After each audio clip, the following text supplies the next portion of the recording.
Joining me today on NYSE Floor Talk is Chris Boleman. He is the president and CEO at the Houston Livestock Show and Rodeo.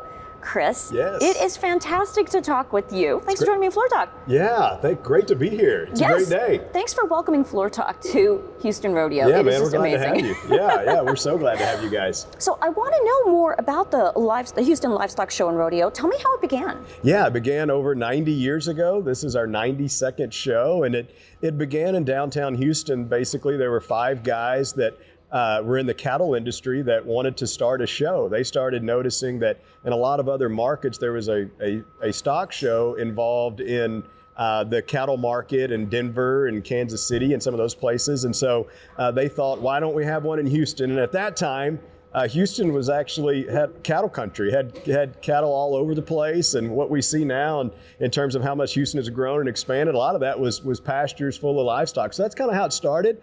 And then as any other successful entity, it's just kind of adapted over time.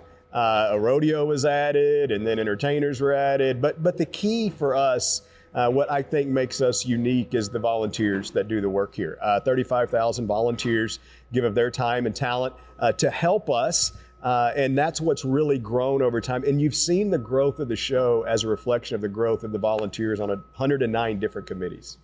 Now tell me, how much of an impact has the organization made here in Houston and beyond? Yeah, I'll talk about it in 2 phases. I mean, first and foremost, one of the things that we adopted early on in our evolvement, so to speak, was how do we make sure and give back to the community? Because in our opinion, this is a community event. I hear that all the time, that, man, that's my rodeo, that's our rodeo. And even if you're not a volunteer, you're just a Houstonian, it means so much to people. And so this year, we've actually surpassed over $600 million in giving to the youth of Texas, and scholarships and premiums to our livestock exhibitors, and also grants. So obviously that has a huge impact as we're investing in students so they can better themselves. Secondly, we do a study about every 4 or 5 years on the economic impact of the rodeo. Matter of fact, we're in the middle of one right now, and we're over 300 million of economic impact to the community based on our 20 days of show. And so we really learned that during COVID, is just how many people depend on our show. And so because of that, that's why we're doing the study again. We haven't done it since then, to see how that's changed. Mm-hmm.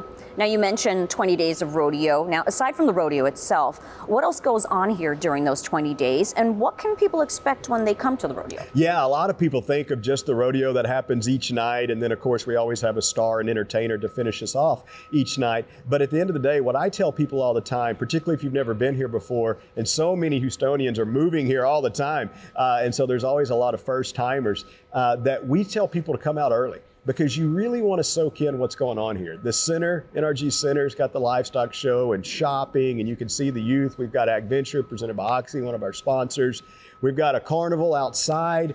We've got a horse show. We've got all kinds of food. And we really try, within all of that, we're trying to share agriculture and promoting agriculture. That's one of the pieces of our mission, in addition to education, is ensuring that we're promoting agriculture to the next generation of people so they know where their food and fiber are coming from. Now, talk to me about your sponsors and the role they play in making the event a success. Sure, yeah.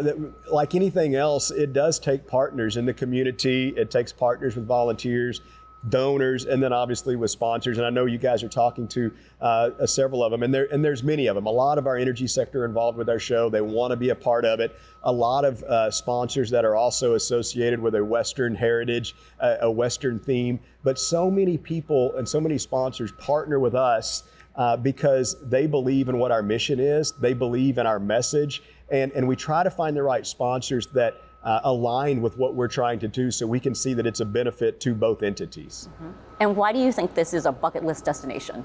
Well, it's hard to explain for people that haven't seen it. And so people think, oh, it's a rodeo, but it's so much more than that. I mean, this is the biggest event around. It's hard to find one that reaches 2.4 million people over 20 days, plus our World Championship Barbecue, which kicks us off 3 days before.